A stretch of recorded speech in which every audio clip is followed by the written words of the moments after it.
नमस्कार, मी सारिका. S9च्या बातमीपत्रात आपलं स्वागत. एक नजर आजच्या ठळक घडामोडींवर. मुलुंडमध्ये गेल्या कित्येक दिवसांपासून आजाराने त्रस्त असलेल्या बिजली हत्तीनीचा उपचारादरम्यान मृत्यू. ठाण्यात मनसेचे चिटणीस सुरेश कोलते यांच्या कार्यालयावर अज्ञात इसमांनी केली दगडफेक, तर आवाक घटल्याने भाज्यांच्या किमती कडाडल्या. मनसेचे ठाणे जिल्हा चिटणीस सुरेश कोलते यांच्या कार्यालयावर काही अज्ञात इसमांनी दगडफेक केली आहे. महाराष्ट्र नवनिर्माण सेनेच्या ठाणे जिल्ह्याचे चिटणीस सुरेश कोलते यांच्या कार्यालयावर काही अज्ञात इसमांनी दगडफेक केली. कार्यालयाबाहेर बसविण्यात आलेल्या CCTVच्या फुटेजमध्ये हे गैरकृत्य करणारे कैद झाले असून नौपाडा पोलीस स्टेशनमध्ये गुन्हा नोंदवण्यात आला आहे. काल सायंकाळी 6:30च्या सुमारास ही घटना घडली असून महाराष्ट्र नवनिर्माण सेनेच्या नवीन कार्यप्रणालीमध्ये जुन्या कार्यकर्त्यांना प्राधान्य दिल्याने नव्या कार्यकर्त्यांमध्ये नाराजी आहे, असे सुरेश कोलते यांचे म्हणणे आहे. काल संध्याकाळी 6:30 पावणे 7च्या दरम्यान काही 4 मुलं आली. CCTVमध्ये आपल्याला ते सगळं रेकॉर्डिंग झालेलं आहे. 4 मुलं आली, त्यांनी बाहेरून दगड 2 मारले. त्याच्यानंतर फुटला नाही म्हणून एक मुलगा आत आला आणि त्याने तो दगड मारून काच फोडली. काय कशामुळे हा सगळा प्रकार घडला? नाही, असा प्रकार होण्याचं कारण म्हणजे मला एकच डाऊट आहे की आता जे राजसाहेबांकडे मी जे जुने लोक आहेत त्यांच्यावर जो अन्याय झाला त्याबद्दल मी राजसाहेबांकडे जे निवेदन दिलं होतं त्याच एक कारण असं होतं ना. आता बाकी आपलं कोणाशी काय दुश्मनीचा आणि असा प्रश्नच येत नाही. पोलिसांनी नौपाडा पोलीस स्टेशनला कंप्लेंट नोंद केली आहे. नौपाडा पोलिसांनी येऊन इथे चौकशी केलेली आहे. आता पंचनामा झालेला आहे आणि रेसर आपण तक्रार दिलेली आहे आणि फुटेजचे ते आपण आता सगळ्यांना देत होतो. त्याच्यातून कोण आहे ते लोकेट व्हायला पाहिजे. आता सदर घटनेचा तपास नौपाडा पोलीस करीत आहेत. व्हिडिओ जर्नलिस्ट योगेश मोळावडेसह सारिका साळुंके, S9 न्यूज ठाणे. भाज्यांची आवक घटल्याने भाज्यांचे दर हे कडाडले आहेत, तर रोजच्या जेवणात सर्वसामान्य नागरिकांना महागाईची झळ आता सोसावी लागणार आहे. गेल्या काही दिवसांपासून भाज्यांची आवक घटल्याने भाज्यांचे दर हे कडाडले आहेत. याचा विपरीत परिणाम हा किरकोळ बाजारांवर झाला आहे.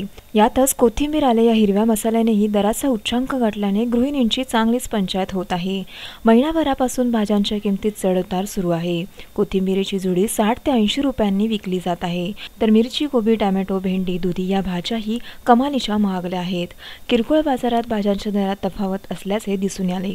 यंदाच्या भीषण दुष्काळामुळे भाज्यांच्या उत्पन्नात घट झाल्याने हा तुटवडा निर्माण झाला आहे. Chetan Sawant, S9 news, Mumbai. S9च्या बातमीपत्रात वेळ झाली अल्पशा विश्रांतीची.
ठाणे महानगरपालिका हद्दीत घर घेताय का? मग ते अनधिकृत तर नाही ना, याची खातर जमा करा. अनधिकृत घर घेणं हा विकणाऱ्यासोबत विकत घेणारा देखील तितकाच दोषी असतो. तेव्हा घराची डोळस खरेदी करा. आपली कुठे फसवणूक तर होत नाही ना. यासाठी ठाणे महानगरपालिका मुख्यालयातील 4थ्या मजल्यावरील बांधकाम विभागात घराचा सर्वे नंबर, टिक्का नंबर याची खातर जमा करा. घराचं स्वप्न अवश्य करूया साकार, पण अनधिकृत घराचा नका करू कधीही विचार.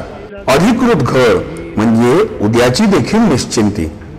अनधिकृत घराचे दार म्हणजे डोक्यावर कधीही तोडण्याची टांगती तलवार. जगणं तुमचं होऊ दे सुरेल गाणं, स्वच्छ, सुंदर आणि अधिकृत घरांचं हसरं ठाणं.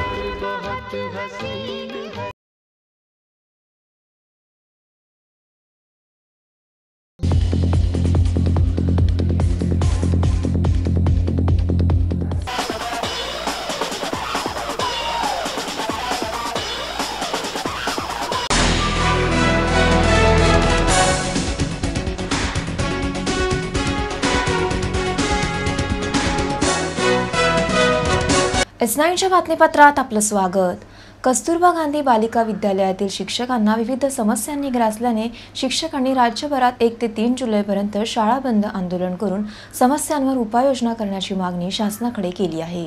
मुलींच्या शिक्षणाची प्राथमिकता लक्षात घेऊन केंद्र शासनाच्या मनुष्यबळ विकास मंत्रालयाने महाराष्ट्र राज्यात 28 शासकीय व खाजगी संस्थांमार्फत 43 कस्तुरबा गांधी बालिका विद्यालय चालवली जातात।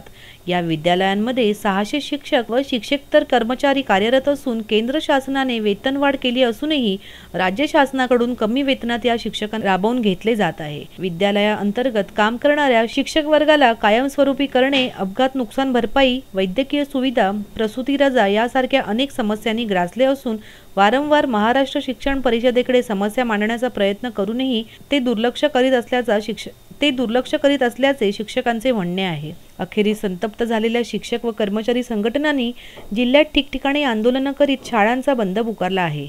ठाणे जिल्ह्यातील कस्तुरबा गांधी विद्यालयातील शिक्षक संघटनेने जिल्हाधिकारी कार्यालयासमोर धरणे आंदोलन केले। एकूण 22 मागण्या प्रलंबित असून महाराष्ट्र शिक्षण परिषद दुर्लक्ष करीत असल्याने आज येथे आंदोलन केल्याची माहिती सरचिटणीस राजन क्षीरसागर यांनी दिली आहे। केंद्र शासनाच्या मुलींच्या शिक्षणाच्या राष्ट्रीय योजनेमधून देशभरामध्ये कस्तुरबा गांधी बालिका विद्यालय हा महत्त्वाकांक्षी उपक्रम हाती घेण्यात आला।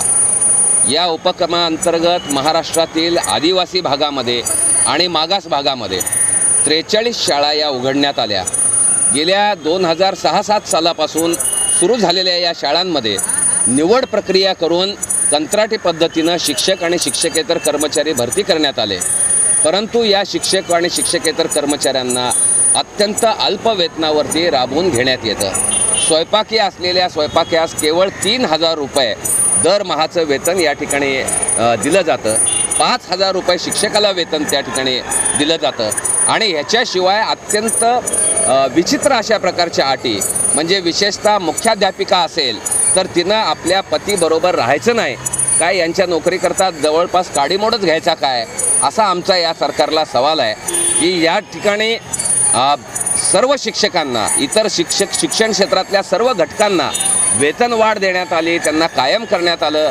5 वर्षे रोजगार शिक्षण सेवक राहिल्याच्या नंतर त्याला कायम करण्याची तरतूद करण्यात आली, परंतु गेल्या अनेक वर्षापासून असलेल्या या शिक्षक आणि शिक्षकेतर कर्मचाऱ्यांना कायम करावं आणि वेतन श्रेणी लागू करावी या मागणीकडे शासनानं कोणतंही लक्ष दिलेलं नाही। उलट केंद्र सरकार वेतनासाठी जे 12 लाख रुपये प्रतिशाळा जी रक्कम देतं, त्या 12 लाख रुपये वेतनापैकी केवळ 10,44,000 रुपये एवढीच रक्कम राज्य सरकार खर्च करत आहे आणि 1,56,000 रुपये प्रतिशाळा हे या ठिकाणी त्या दडवून ठेवत आहे। इतरत्र तो पैसा वळवण्याचा प्रयत्न राज्य सरकार करत आहे।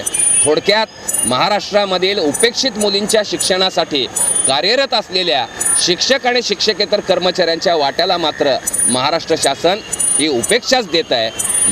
ज्या महाराष्ट्रामध्ये सावित्रीबाई फुलेंसारखं कार्य केलेल्या स्त्रिया राहिल्या, त्या ठिकाणी ही शिक्षकांची उपेक्षा आम्ही चालवून घेणार नाही।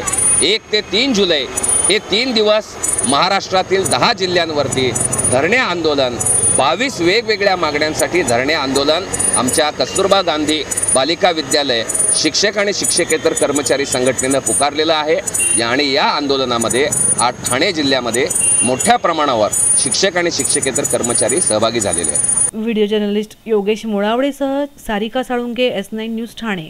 ठाणे जिल्ह्यातील ग्रामीण पाणीपुरवठा विभागातील कर्मचाऱ्यांनी कायमस्वरूपी नोकरीच्या मागण्या पूर्ण करण्यासाठी ठाणे जिल्हाधिकारी कार्यालयासमोर टाळ व घंटानाद करीत धरणे आंदोलन केले।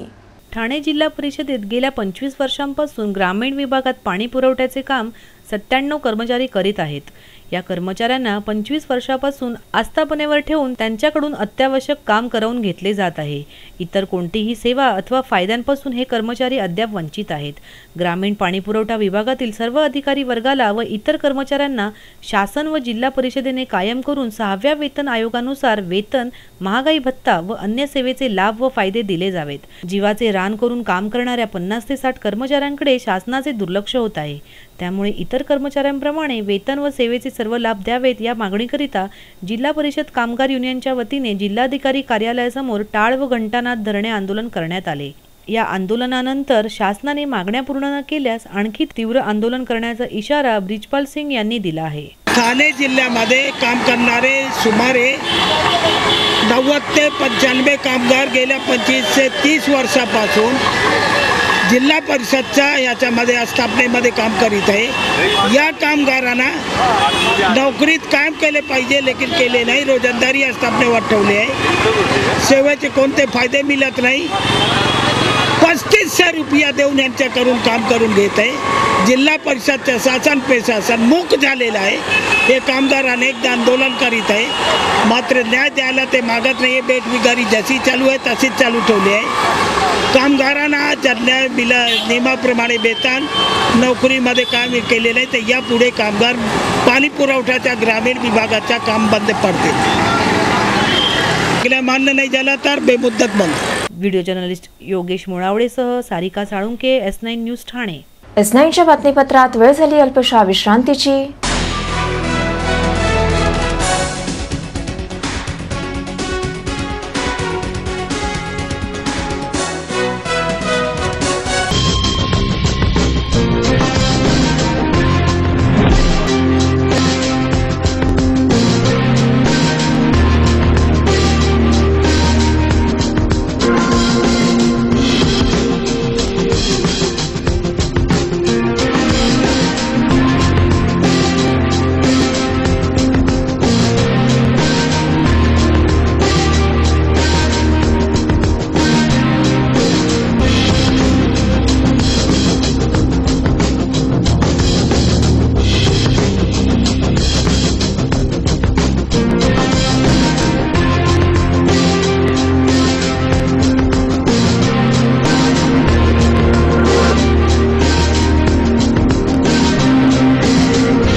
ठाणे महानगरपालिका हद्दीत घर घेताय का?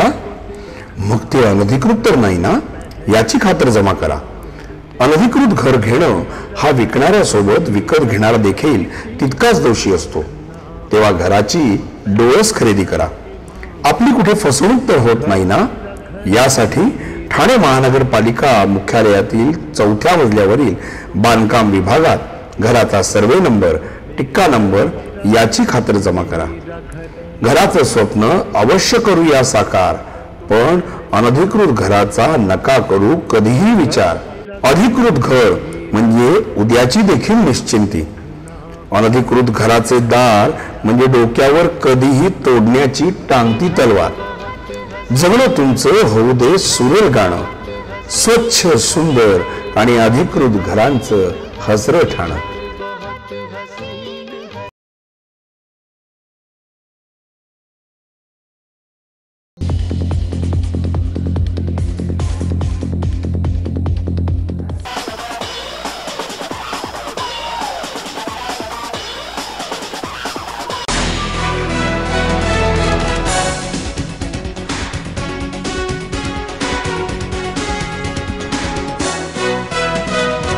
अभिनय कट्ट्यावर किरण नागती यांनी मराठी सिने अभिनेते मंगेश देसाई यांच्याशी संवाद साधत कट्ट्यावर उपस्थितांना मोलाचे मार्गदर्शन केले। श्री किरण नागती यांनी परिसरातील तरुणांच्या कलागुणांना वाव देण्याकरिता अभिनय कट्ट्यावर एक अनोखा उपक्रम सुरू केला आहे। या उपक्रमातील हे 122वे सत्र असून या कट्ट्यावर विशेष उपस्थिती लाभली ती सुप्रसिद्ध मराठी सिने अभिनेते मंगेश देसाई